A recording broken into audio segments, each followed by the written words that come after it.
The call came on a Sunday afternoon, just as Margaret was putting away the dishes. She almost didn't answer. At 72, Margaret had become used to letting the phone ring while she finished whatever she was doing. She wasn't afraid of calls. She simply didn't feel the need to rush anymore. Her children had grown up. Her husband had been gone for 6 years. The house was hers now, and she had learned to live with the quiet. That Sunday had been ordinary. She had gone to church in the morning, stopped at the grocery store, and bought a small roast for dinner. After lunch, she washed the dishes and opened the kitchen window. A cool breeze moved the curtains. For a moment, Margaret stood with her hands resting on the counter. She liked Sundays. They reminded her of the years when the house had been full. Her husband reading the newspaper at the kitchen table. Her daughter Emily talking about school. Her son Daniel asking whether there was anything left to eat. There had been noise everywhere. Arguments, laughter, doors opening and closing. Children complaining that there was nothing to do. Margaret used to dream about having a quiet house. She had not understood what quiet would feel like once she finally had it. The phone rang. She looked toward the living room. Emily's name appeared on the screen. Margaret smiled. Her daughter usually called on Sundays. Still, something about seeing her name made Margaret pause. She dried her hands and answered. "Hello, Mom." Emily's voice sounded different. Not frightened exactly, just tired. "What's wrong?" "Nothing." Margaret smiled. You always say nothing when something is wrong. There was a pause. Then Emily said, "Can I come over?" "Of course." Today. Margaret glanced at the clock. "Sure, what's going on?" "I'll tell you when I get there." Margaret's smile faded. "All right." They ended the call. Margaret stood in the kitchen holding the phone. She had raised Emily to believe that home was the place she could always return to. But Emily hadn't needed to come home often. She was 44 now. She had a husband, 2 children, a career, her own house, her own responsibilities. Margaret was proud of her. She had always told people that. "My daughter is doing well." And she was. At least Margaret thought she was. She put the phone down and looked around the kitchen. Suddenly, the ordinary Sunday felt different. Maybe something had happened with the children. Maybe there was trouble at work. Maybe her marriage was struggling. Margaret began making tea. Then she stopped. Emily didn't usually drink coffee when she was upset.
Say what? Life happened. Emily took a breath. Moms, you spent your whole life taking care of everyone. Margaret felt a small sting. I was their mother. I know. And I loved being your mother. I know that too. Then what's wrong?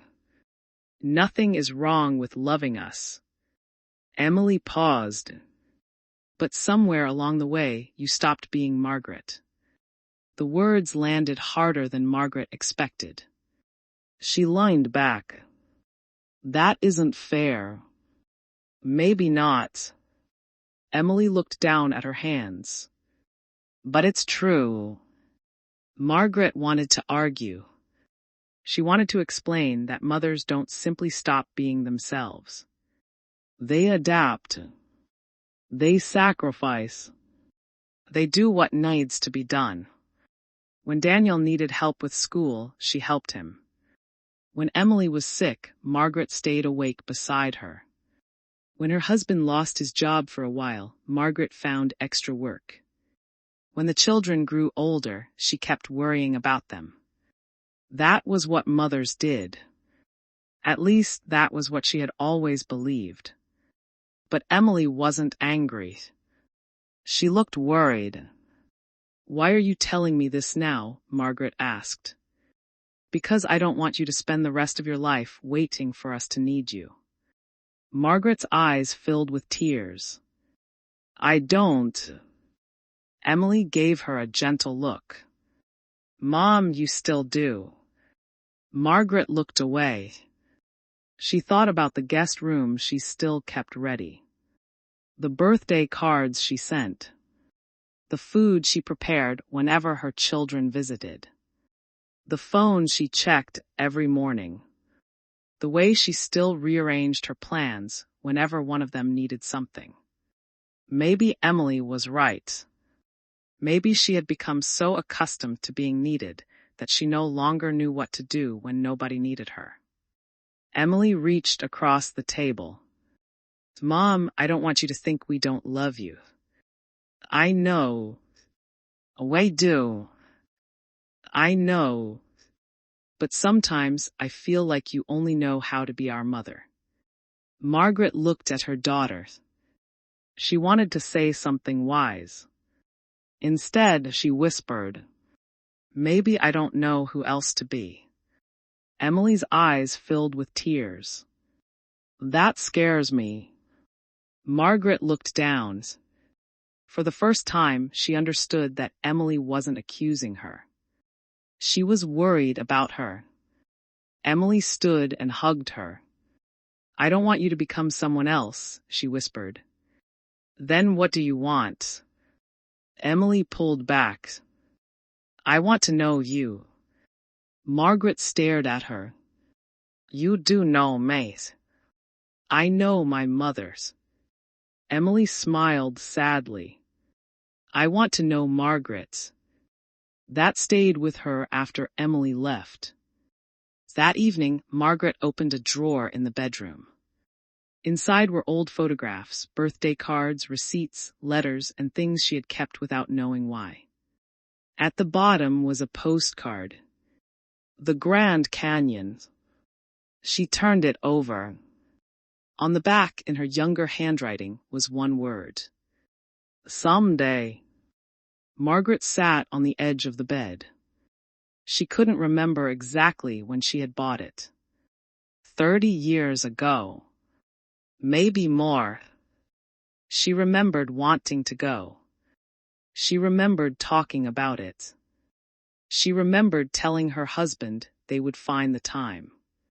Then Daniel had needed braces. Emily had needed help with college. Her husband had changed jobs. Someone had always needed something. Someday had become next year. Next year had become another year. And eventually, Margaret had stopped mentioning it. She placed the postcard on the kitchen counter.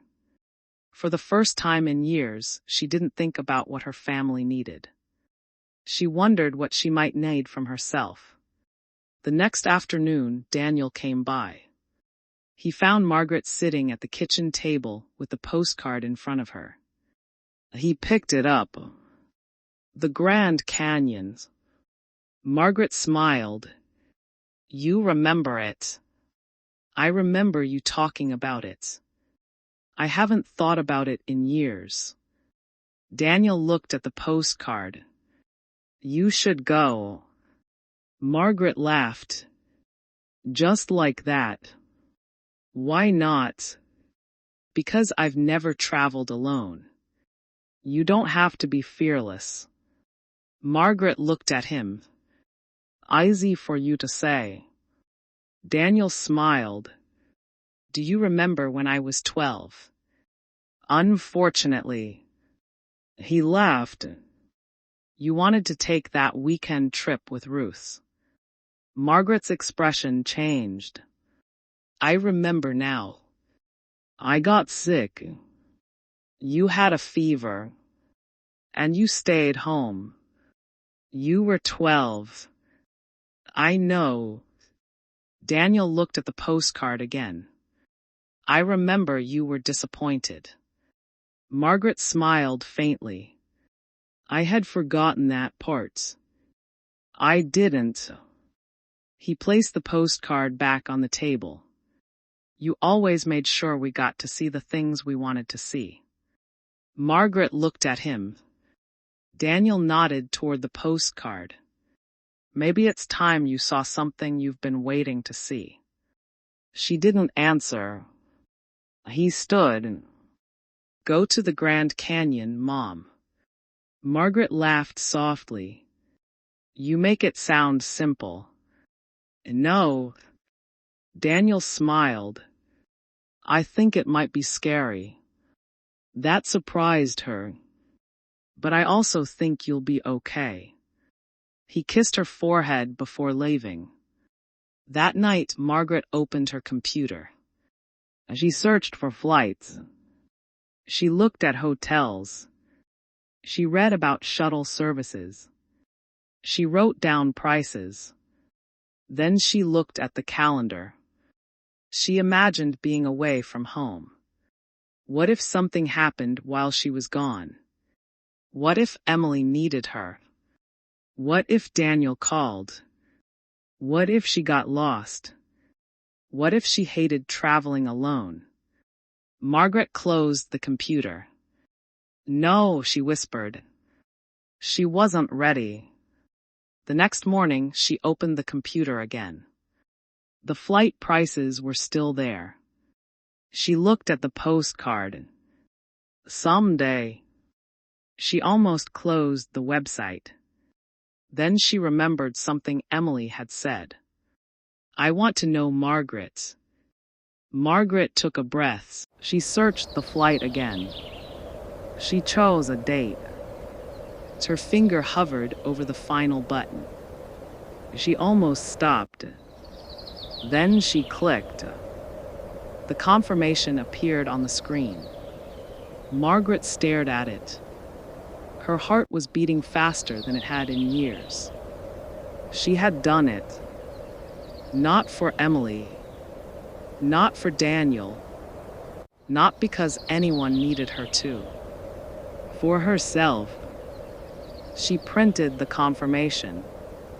Then she placed it beside the postcard. Someday, she whispered. She smiled. Not anymore.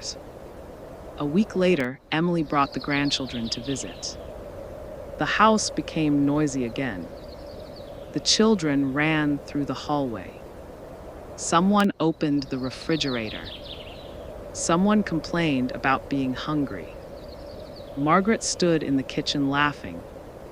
For years, she had thought this kind of noise belonged to the past. Now it was happening again. But something was different. She wasn't rushing around. She wasn't trying to make everything perfect. She sat at the table with them. She listened. She listened. She laughed. She told stories. Her grandson looked at her. Grandma, were you always this funny? Emily laughed. She wasn't funny when I was your age. Margaret shook her head. Your mother didn't appreciate my humor. I appreciated it. You're only saying that because you're eating my pie. Everyone laughed. Margaret looked around the table. Her family was still here. Not exactly as it had been years ago. People had grown. People had moved away. People had their own lives. But they had not disappeared. Margaret had simply been so busy taking care of everyone that she had forgotten to sit down and be part of the family. Later, while the children played outside, Emily sat beside her. Mom, yes, I want to tell you something. Margaret looked at her. We weren't waiting for you to take care of us. Emily smiled. We were waiting for you to let us know you. Margaret's eyes filled with tears. I thought you didn't need me anymore. We don't need you the way we did when we were children. Emily took her hand. But that doesn't mean we don't want you. Margaret looked toward the backyard. Daniel was helping the children with a ball. Her grandchildren were laughing. For years, she had feared becoming unnecessary. Now she understood something different. Her family didn't need her to disappear into the role of mother. They wanted Margaret, the woman who had dreams, the woman who could laugh, the woman who had stories of her own, the woman who could say no, the woman who could sit at the table and enjoy Sunday dinner. You haven't lost your family, Mom, Emily said.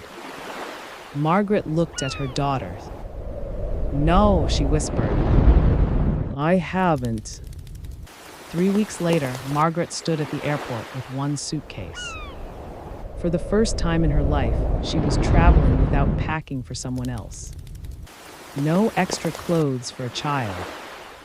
No medicine for her husband. No snacks. No list of things someone might need. Just her own suitcase. At the airport, she stood in front of the departure board longer than necessary. For a moment, she felt the old fear return. She almost turned around. Then she found her gate. She sat down and smiled. The trip wasn't perfect. She took the wrong shuttle. She got turned around once. She called Emily because she couldn't figure out the television remote in her hotel room. Emily laughed so hard that Margaret started laughing too. But she managed. And when she finally stood at the Grand Canyon the next morning, she didn't think about everything she had missed. She looked out at the enormous sky. The red cliffs stretched farther than she could see. She stood there quietly. She had spent most of her life making sure everyone else got where they needed to go. Now she had arrived somewhere simply because she wanted to. She took one photograph of herself. Then she put the phone away. She didn't need to document every second. She simply wanted to remember how it felt to stand there, alive, free, and completely herself. When she returned home 4 days later, Emily was waiting. She hugged her mother before Margaret had even put down her suitcase. How was it? Margaret smiled. It was beautiful. Did you take pictures? Too many. Emily laughed. Then show me. They sat together on the couch. Margaret showed her the canyon at sunrise. The wide sky. The red cliffs. A photograph of herself standing alone at the viewing area. Emily looked at it for a long time. You look happy. Margaret smiled. I was. A few months later, Daniel called. Mom, are you coming Sunday? I think so. You think so? I have plans. What plans? I'm meeting Ruth for lunch. Daniel laughed. That sounds serious. It is. He laughed again. I'm glad. So am I.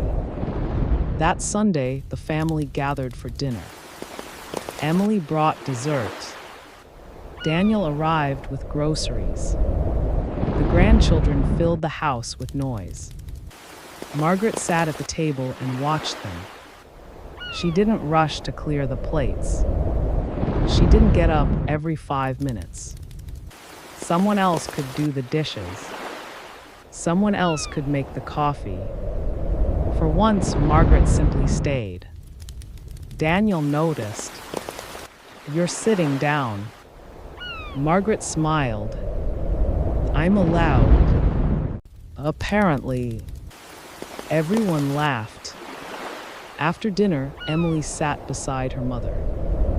You seem different. Margaret looked at her. I am better. Margaret thought about it. More myself.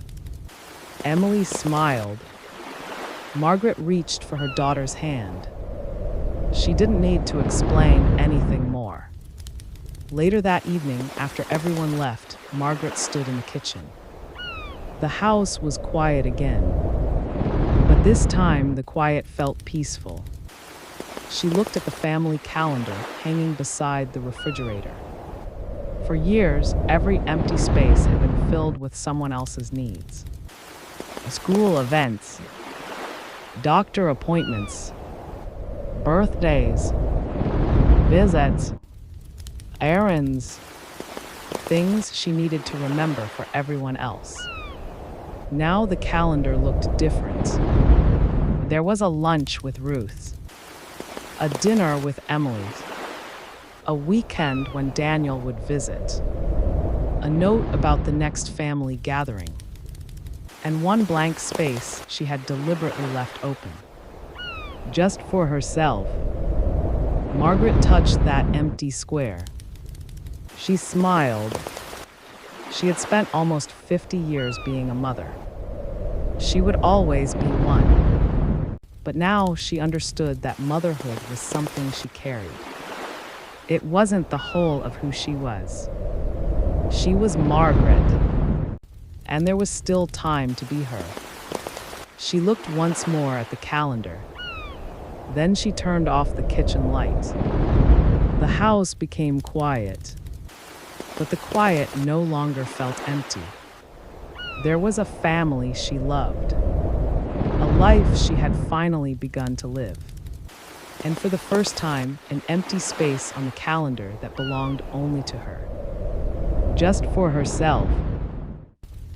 Just for herself.